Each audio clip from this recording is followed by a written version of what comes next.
Hey everyone, believe it or not, it is July 20th, 2023, and here at this week's Lotus Lounge, a little exciting for us. We're a few minutes late getting started because there's been a lot going on. Some of us doing more than others. Maybe we're very busy working on basically relaunching. I can't hear you. Oops, sorry, there we go. We've been very busy relaunching our own skincare line, and so it's been busy. We're getting started a few minutes late, but we're really excited to mention it. So all the evolved collection has a new enhanced formula, new, and we're Uh, really we're really. Can you hear me? Okay. you completely froze, Okay. and then I Well, couldn't hear. can you hear me now? I can hear you now. Okay. Well, let's just keep going. We're Okay. going. So whatever I was lost there, I'll just abbreviate. We've been busy. We're getting started a few minutes late because we've been working on relaunching our skincare line. And so we have a very nice new designed label, an enhanced formula, an additional size, another product, more on the way. And it's very exciting. But it also prompted us to uh, this week's discussion to look at from a professional aspect what should we be looking for in skincare products. And once again, we have an expert with us. Oh, that's Carrie. So it's certainly not Kit Kat, who's on strike still, 2 weeks. But anyway, so in addition to talk, using our own skincare line as an example, what should be looked at from a professional aspect for consumers and what's in their skincare products?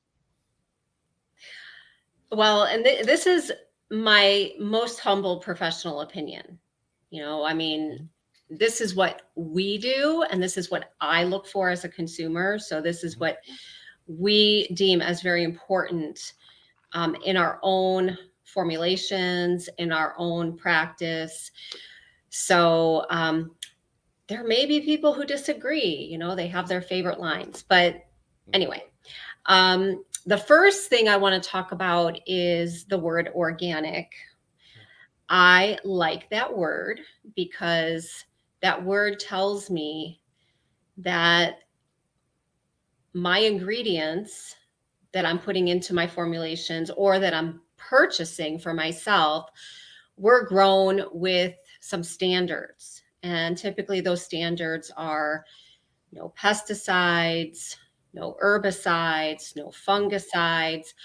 And I mean, there's a lot more that goes into organic farming that I'm not familiar with. Those are like the big highlights, but also that it's non GMO, non genetically modified. Modified. I like natural ingredients. I really don't need um, the extra help, so to speak, through genetic modification. So um, I feel that when you buy skincare products and raw materials, as we have, that you're going to get much higher bioactive compounds, much higher results from ingredients that have not been treated um, Or treated minimally. or treated minimally. There are And there are standards in organic growing that there's a list of what they can and cannot use. So correct, yeah. correct. And I just want to mention wild harvested. Hmm. There are certain ingredients that are found in the wild. You can't deem them as organic or label them as such. Hmm. But I feel that anything grown in the wild is also of high quality. Um, naturally, typically unsprayed, untreated, and just collected in their natural environment. Hmm. So our products are organic and or wild harvested. Mhm. That's the first thing. The second thing, I want to talk about oils. Like we do a lot of oil-based serums for a number of reasons. I mean, they're absolutely beautiful. They're so fun to formulate. Um, in other words, they're fun to make. Mhm. There's so many different ingredient combinations, and there's just so much to experiment with. And all oils, and I'm talking about botanical oils, like, for example, sweet almond oil or jojoba oil, or some of your fancier oils like argan oil, those type of oils. Another name for them is carrier oils. Mhm. But all oils are so different. They're just have a unique quality to them. And not only do I look for the organic seal, but I look to see that they're cold pressed oils. Mhm. Um, I don't know if you'd always know this in a formulation, unless you would go to um, a skincare website and they offer a lot more information. Mhm. I don't think it would be on the bottle per se. I've never seen that. But cold press oils is an extraction that negates heat and chemical solvents. And again, you're heightening the quality and the bioactive compounds. So we know that heat destroys a lot of bioactive compounds, so do chemicals. And so we want the highest grade. And in order to do that, we have to get our oils cold pressed. And and that is just such a important quality of any skincare line, especially if oil is a big part of the foundation of the product. Mhm. Um, do you have any questions, Chad, or does this all sound No, great and dandy? sounds fantastic. What do you think, Kit Kat? Kit Kat concurs. But he's probably going to join the broadcast here shortly. But um, well, you mentioned one thing about like a lot of things aren't going to necessarily be on labels on packaging. Certain aspects that aren't required. But I can pretty much guarantee anybody that's interested in what Lotus Evolutions produces, Carrie's pretty much gone through the process of finding what she thinks is the best. Trust me. Um, she's pretty discerning and she's tried different places. She's looked at different places. She's tested it, used it. And oh, hold on 1 second here. Oh, we have Oh, evidently the yeah. labor evidently the labor strike has moved into the office. So the feline picket line is trying to disrupt the broadcast. So he's gonna trip over everything, but c'est la vie. So from a quality standpoint, I know like you know similar topic but different. Like when we make cold pressed juices, a lot of the farms we've gotten stuff from in the past aren't certified organic, but they're standard because that's a very costly process for producers to go through, and it's very cost prohibitive for many of them. But there are other standards and and practices that are adhered to by folks that almost give a the standards actually better than getting the USDA organic stamp. So um, I would say your process, Carrie, is pretty similar to that in the sense of like pretty much any ingredient that's in our stuff is going to be is thoroughly vetted from you for a quality standpoint. So Well, and you also want to think about what we know about cold pressed juices yes, and what that means. Cold pressed juices means that the extraction method is so gentle that there's very little stress yes, to the produce, which if there's less stress and oxidative damage, there's going to be a prolonged shelf life. Mm-hmm. And the same thing with cold press oils. If you're buying refined oils, you typically will need more additives to keep it fresh, Mm-hmm. as opposed to very little additives. Mm-hmm. Um, and that leads me. So Mm-hmm. I preserve my formulas with vitamin E. You just really need a small amount just to prevent the Mm-hmm. rancidity of oils. But I keep it at a really low percentage because my oils, I make sure they're cold pressed. Sure. Yeah. It's a natural preservative. Yeah, so if you're using the highest quality products and ingredients, it lends itself to using the minimal amount of natural preservatives. So well, that makes sense. Okay. So and what else we have on tap? So the next thing I want to just touch on is botanical actives. Mm-hmm. Uh, Typically, these are extracts in your formula. Um, they could also be essential oils. However, essential oils has its own classification, which we'll talk Mm-hmm. about in a moment. But what I really want to focus on for botanical extracts are the use of retinols, Mm. because retinols have gotten to be so popular in the skincare industry. A buzzword. They are a buzzword. And, the negative flip side of retinol is that it can be a skin irritant. Mm-hmm. And you know that anything that is overly irritating is actually creating an inflammatory response. Mm-hmm. And over time, retinols have been shown to compromise the skin's barrier and thin out the skin. Mm. Yeah. Uh, You Especially retin A, which retinols and retin A are, you know, two different, like I'm comparing apples to oranges, but mm-hmm. most retinol is synthetically made. And many people these days are looking for alternatives. And Mm-hmm. so, we have started to embrace and research these alternatives. And I'll just mention a couple of them. Rosehip seed oil is a natural alternative that we use in our Desert Love Serum. Mm-hmm. Um, our main product, sea buckthorn berry extract, is another one. Mm-hmm. And a product or an ingredient called bakuchiol, which comes from a flower, I believe, if I'm not mistaken. It has gotten a lot of press as being an excellent retinol alternative. And then also products that are marine derived.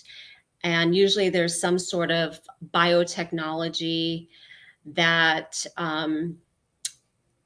that is implemented to create like a fermentation.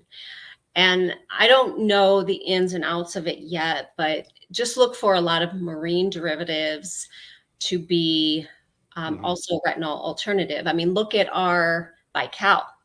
Yeah. I mean, Bical comes from a freshwater sponge.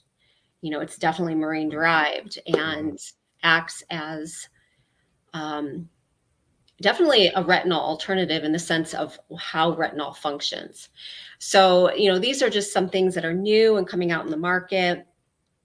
And usually your botanical actives will make, will be at a percentage between like 5 and 10%.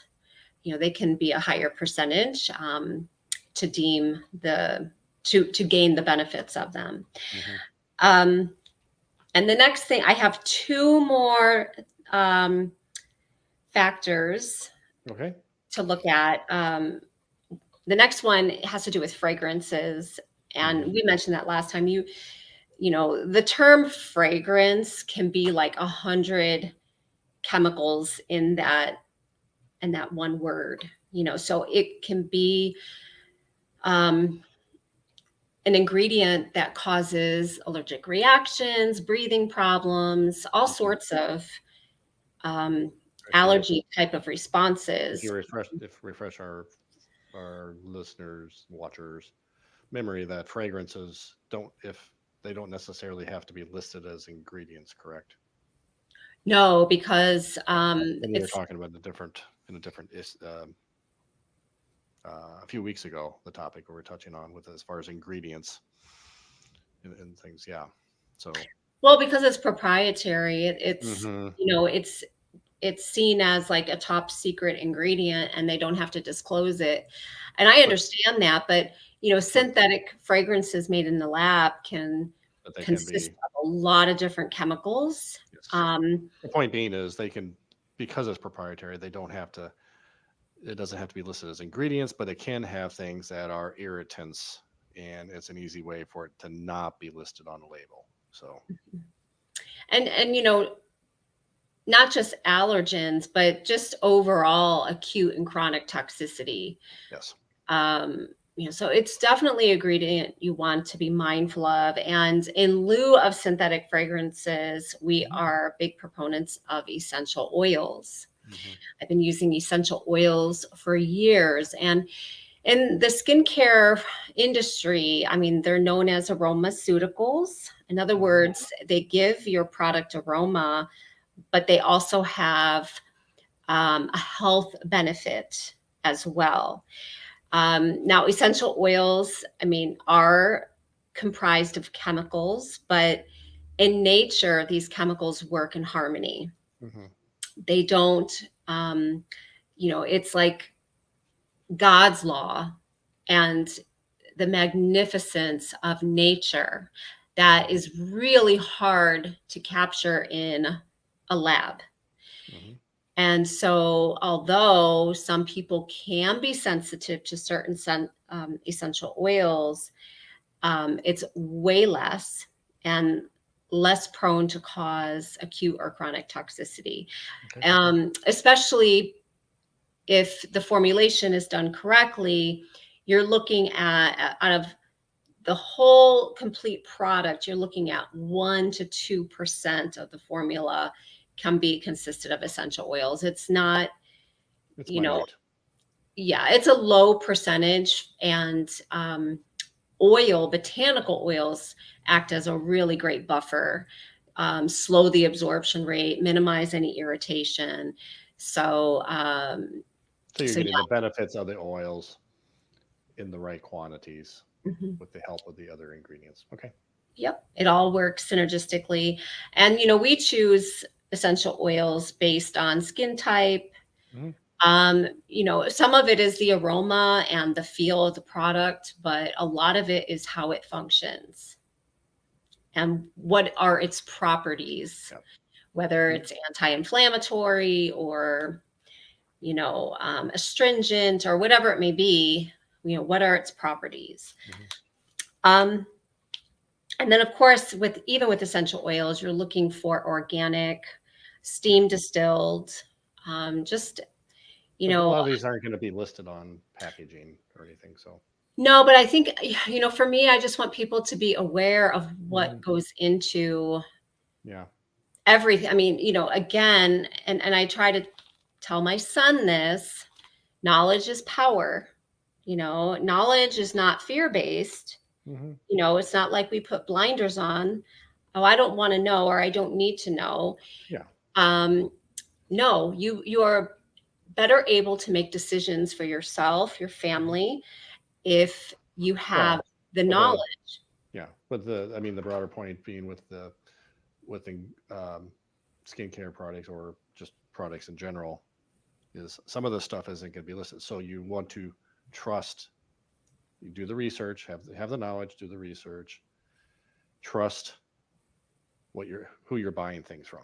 Yes, Yes. yes, yeah. Trust, and then I tell my clients, I don't know if they're impressed by it. I mean, I'm impressed by it, but one of our skincare lines, Alina Organics, I mean, it is not a mass produced line. I Uh-huh. mean, it is still small, produced in batches. Yeah.